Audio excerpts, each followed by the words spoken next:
तरी चालेल. आपण याचा गर असा हाताने काढून घ्यायचंय. सहज निघतो तो.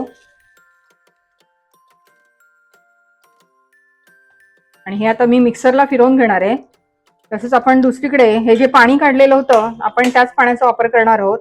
आपल्याला हा मिक्सरला मी असा बारीक करून घेतलेला आहे. एकदम पेस्ट होते त्याची. प्रथम आपण या पाण्यामध्ये सगळं गूळ विरघळवून घेऊया.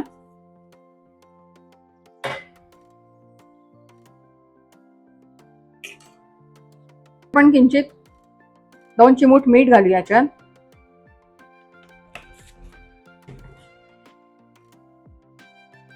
हा आहे चाट मसाला. ही नुसती जिरा पावडर आहे की जिरा वाटून भाजून आपण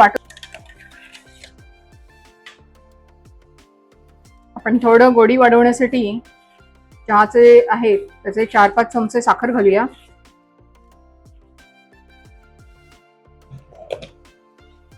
आपण एक बीटरने वगैरे पण हे ढवळून घेऊ शकतो व्यवस्थित. आपल्याला एकजीव करायचंय नीट.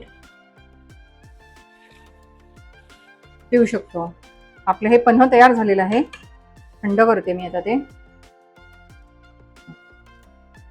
आपण कैरीचं चटकदार असं मस्त पन्ह केलेलं आहे गुळ घालून. त्यात चाट मसाला पण वापरलेला आहे. तर त्याच थोडंसं पाणी घालूया आपण अजून. 2 ग्लास याच्यात आरामात होतील. मस्त आपल्या ग्लासमध्ये सर्व करूया. गुळामध्ये बनवल्यामुळे खूप पौष्टिक असं आहे. ह्याच्या असतात त्या स्टिक लावल्या तरी चालतात पण माझ्याकडे नव्हत्या म्हणून आता काहीतरी जुगाड करावा लागतो. तर अशा ह्या बनवलेल्या आहेत. बघूया आपण काढून. कैरीच्या पन्ह्यापासून अगदी गुळ घातलेलं पन्ह आहे आणि त्याच्या